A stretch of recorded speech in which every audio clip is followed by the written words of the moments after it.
warm welcome to the program. I'm Melinda Akinlami. Our focus is on the North Central today, but first, our top stories.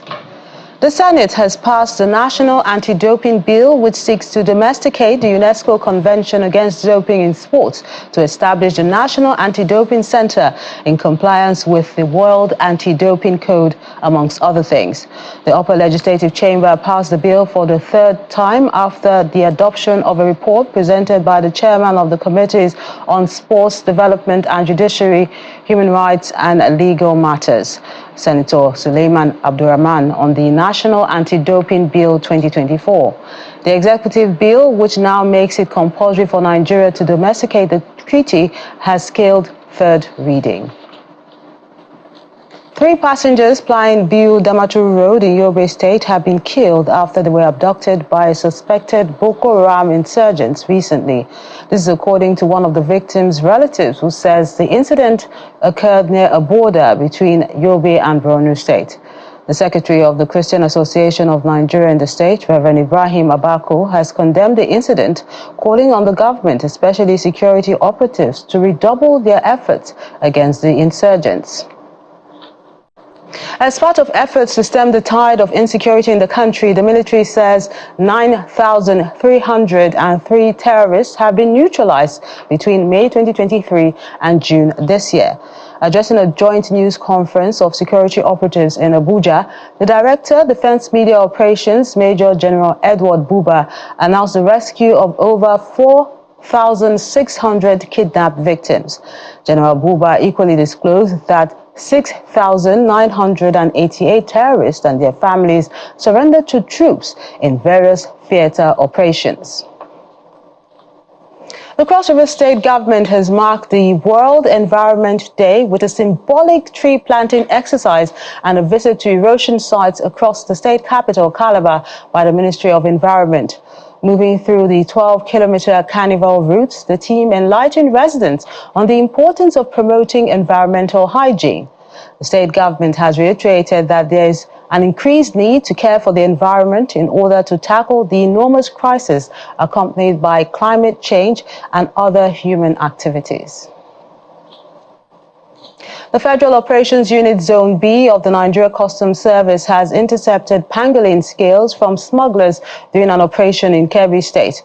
The controller of the Federal Operations Unit, Amadu Bello Shuaibu, who made the disclosure at the unit's headquarters in Kaduna State, said the custom operatives acting on intelligence stormed the suburb of Zuru town in Benue State and intercepted sacks of pangolin scales which weighed 445.45 kilograms. He said that a suspect has been arrested in connection to the crime.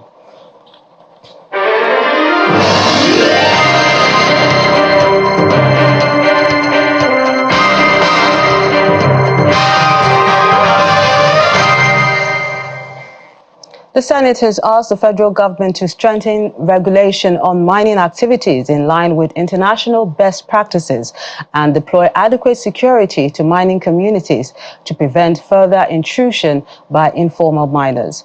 This resolution follows a motion sponsored by Senator Sani Musa on the urgent need to address the incident of a rock slide which hit the gold mining site in Shiro local government area in Niger State on Monday. The Senate also mandated its Committee on Solid Minerals to conduct an on-the-spot assessment of the site to investigate the remote and immediate cause of the collapse and accelerate the passage of the Mine Ranger Bill currently before the Senate. Meanwhile, the Commissioner of Police in Niger State, CP Sawulu Danmaman, has said that owners of the collapsed mining site were operating without regard to safety measures and welfare of their laborers.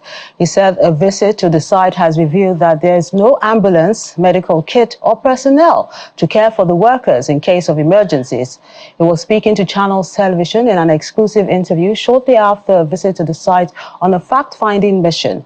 He was accompanied by the State Commissioner of Homeland Security, Bello Mohammed, and Solid Minerals, Mr. Garba Yahya. Force has been on to get the victims rescued. We were told that on the whole, 20 victims were trapped initially, and 6 were rescued alive, remaining 14 underground. Myself, as the Commissioner of Police, Niger State Police Command, the Commissioner for Homeland Security, Niger State, and the Commissioner for Solid Minerals, Niger State, we, with ministry officials, visited the site. And we discovered that the 14 victims underground are still trapped, though rescue operations were still ongoing. The thing is that a heavy stone, they were mining under a hill. When you see the pictures, I'll give them to you. A heavy stone fell and blocked the mine's path. And it was difficult to remove that heavy stone. When we arrived, they've been able to remove the heavy stones, and they were still on trying to now excavate and get to the victims. Joining us from Mina, the Niger State capital, for an update on the mining disaster is the State Commissioner for Mining and Solid Minerals, Mr. Garba Yahaya. A pleasure having you with us on the program. Thank you for having me. Mr. Yahaya, you were one of those who went on an on-the-spot assessment of the site. Do you have more to tell us regarding the latest on rescue efforts? Actually, as of yesterday, I called the district head of that Galadima Kogo. He told me actually because of issue of light and other logistics, they are unable to continue. They suspend the excavation till today. Go on. We're with you, Mr. Yahaya. Yeah. They suspend the rescue operation today, and as it is today, it's raining. I don't know what's going on there now, and I'm trying to reach the district head and other people there, maybe because of network issue, possibly. Okay, there's one other thing besides the issue of light, which you mentioned disrupted the rescue activities yesterday. It has been reported that the rescue operations are also being hindered by threats from armed bandits in the area. So what steps are being taken to ensure the safety of the authorities? Actually, when we went there yesterday, there is a lot of security there. I think military and police, they are all manned there to safeguard the community there. And as you heard from the Commissioner of Police, we went there together and we saw everything there. Actually, there is security there. You know, that place is a flashpoint of banditry, actually, in the past. But with the effort of His Excellency, the former governor, Umar Mohammed Bago, I think we are able to bring the insecurity there under control. Let's look at another angle. We heard the Commissioner of Police in the state complain about the safety measures at the site. Do you agree with him?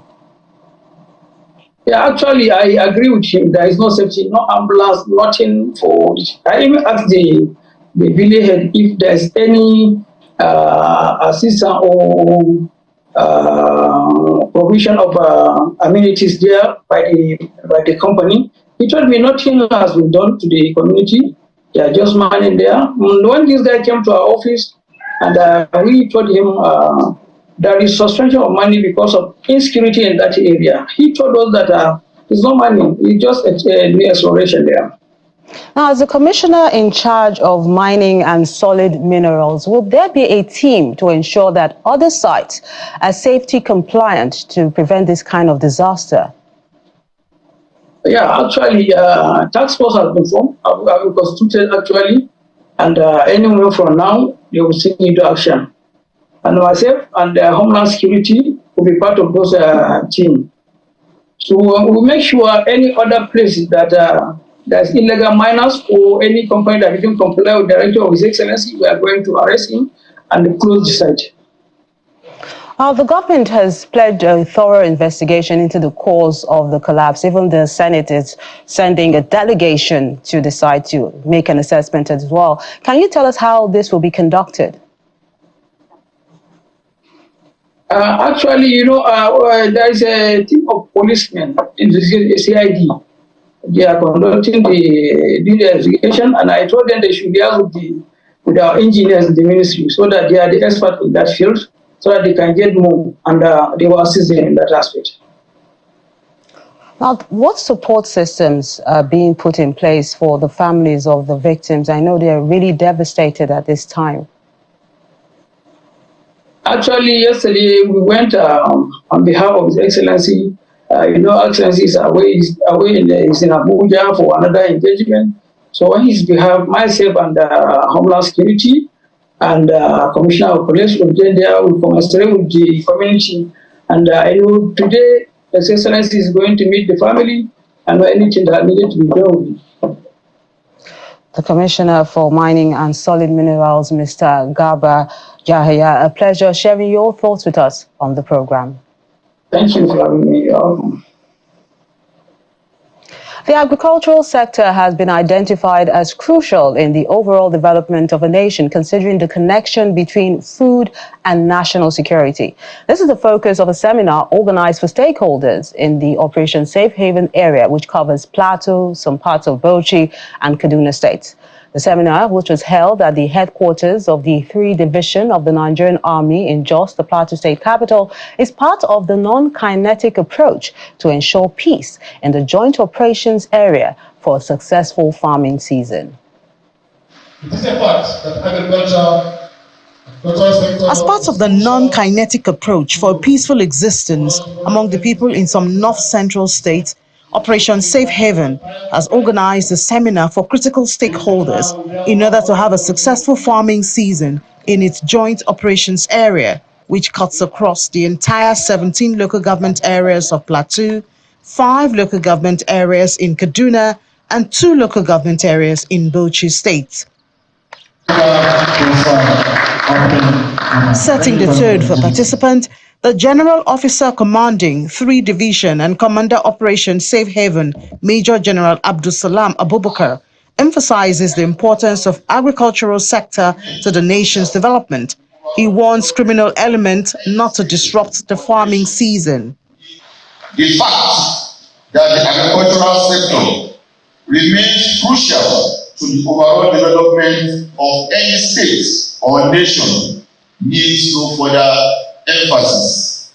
We must create an enabling environment for both farming and herding activities to be carried out side by side without fear and without conflict. I also wish to seize this opportunity to send a strong warning to these criminals and those planning to obstruct farming season during this rainy season.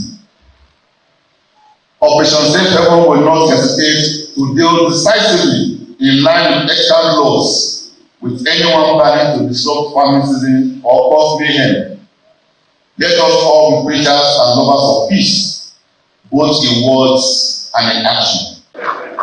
Resource persons urge participants to uphold the sanctity of human lives, desist from reprisal attacks, and tolerate each other in order to have a bountiful farming season.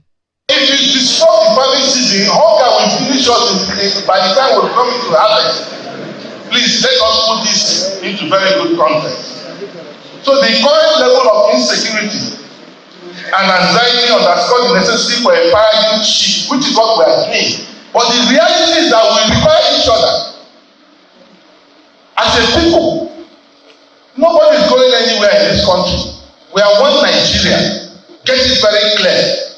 And we are going to live together in this land. The Director General, Plateau State Peace Building Agency, Julie Sander, stresses the importance of a harmonious relationship. If you want to build peace, you have to be intentional. It is not something where you just raise a magic wand or you create a miracle and you have peace. Particularly in a place like Plateau, which for decades we have been suffering, cycles of conflict and crisis. And so the government took a decision to be intentional about building peace. Participants have been encouraged to embrace the bottom-top crisis resolution mechanism, which ensures that all peace efforts are transmitted to the lowest level to create an enabling environment for both farming and herding activities to thrive. About 600 physically challenged people and other vulnerable groups have received food items in Nasarawa State, courtesy of the First Lady, Senator Oluremi Tinubu. The gesture is under the Renewed Hope Initiative Social Investment Program, tagged Food Outreach Scheme. Nasarawa State is also to collaborate with the Federal Ministry of Agriculture to receive trucks of fertilizers and rice, as well as cash gifts for women. Our correspondent Halima Gayam has this report. The wife of the Vice President, Nana Kashim Shettima, is in Lafia to represent the First Lady, accompanied by the wife of the Senate President, wife of the Speaker of the House of Representatives, wives of governors, among other stakeholders.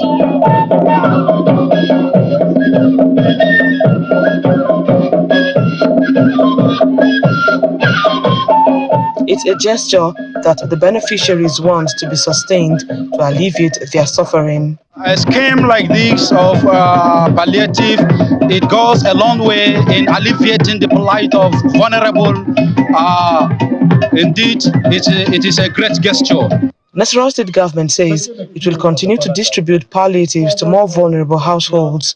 This is after reaching out to over 10,000 households alongside other interventions. Taking a cue from the federal government, we have also procured and distributed food items to the poor and vulnerable groups across the state. This is in line with our resolve to ameliorate the hardship posed by the removal of fuel subsidy. I assure Your Excellency that this effort will be sustained until our economy is stabilized. Aside food outreach, there are more interventions that Nasarawa State is chosen to benefit.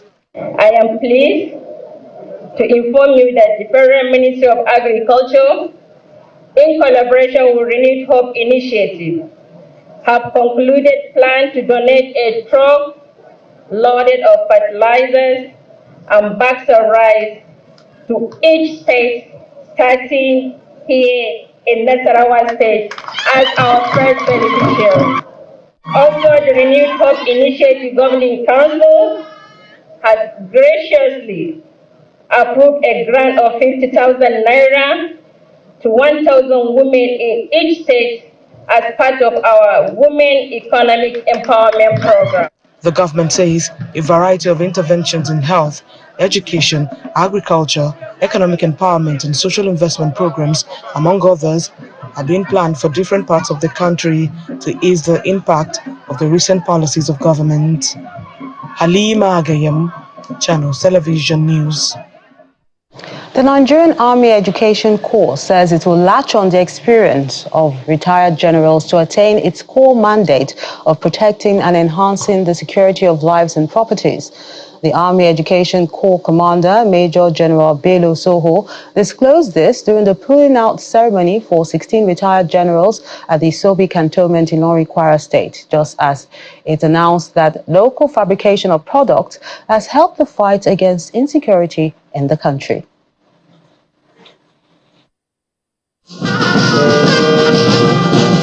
7 officers and 109 men of the Nigerian Army are on this special parade in honor of 16 retired generals who have either served for 35 years or attained the 60-year mandatory retirement age.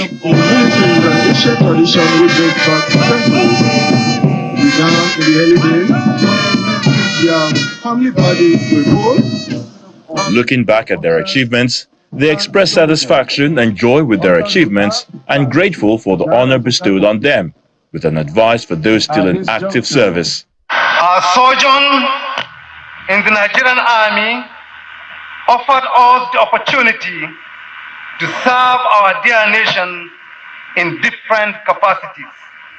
Leadership of the Nigerian Army Education Corps should remain courageous to take appropriate and professional decisions for the overall benefit of the Corps and the Nigerian Army.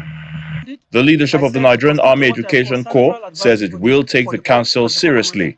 And some of them are retired because that experience you can't acquire it in the market, you just need to acquire it. And I told you, minimum years they spent was 39 and above. So they were really quite experienced. They have a lot to still offer.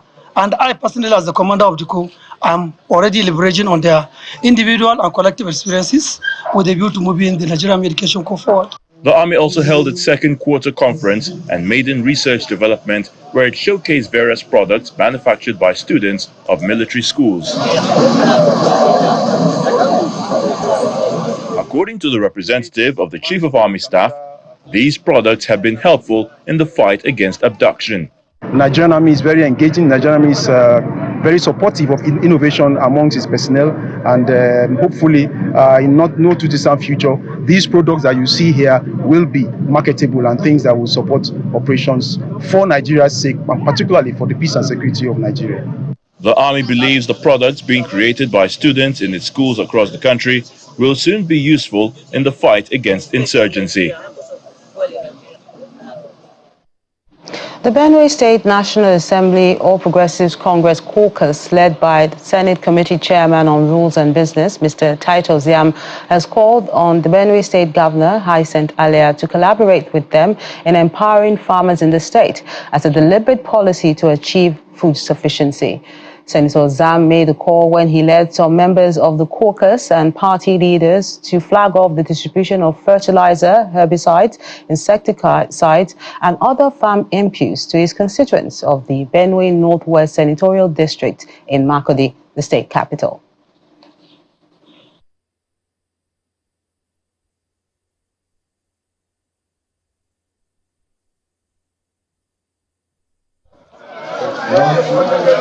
Leaders of the All Progressives Congress from Benue Northwest and farmers from the 7 local government areas that make up the zone are gathered here for the distribution of farm inputs and palliatives. The Senate Committee Chairman on Rules and Businesses, who represents these people at the National Assembly, arrives with Mr. Audu Akonge and top party officials. They begin the farm inputs distribution, ranging from fertilizers, herbicides, insecticides, sprayers, and food palliatives to farmers as they appeal to Benue State government to collaborate with the National Assembly caucus to support Benue's food sufficiency program. Benue farmers, and in particular those that belong to Masonda district, are eager to go to their farms, but they need fertilizer, they need herbicide and other inputs. The Benue Northwest APC leader urges the people to stand by the party and show support in their moments of needs. We are urging all members, all stakeholders, all electorates of the zone to go and ensure that they use this judiciously to farm so that we will have a bigger harvest. What he has done is quite novel. We are an agrarian society. Benue State generally. That is why we pride ourselves as the food basket of the nation. As a way of encouraging farmers, the Benue State government recently launched its own fertilizer to sell at a subsidized rate of 38,000 naira per bag. We noticed that there's a gap and want to bridge it. For the bread, you can see that the price is drastically dropped down. We are selling a loaf of bread for just 1,100 naira. For the water, we have also break the jeans. We are selling the water. The other one is 350. The other one is 1,800. While the APC National Assembly caucus has been at loggerheads with Governor Hyacinth Alia over power sharing and leadership struggles, the olive branch extended by the lawmakers to prioritize the food security of the state may be a step towards political stability in Benue State. That's the program today. Thank you so much for watching. I'm Melinda Akinlami.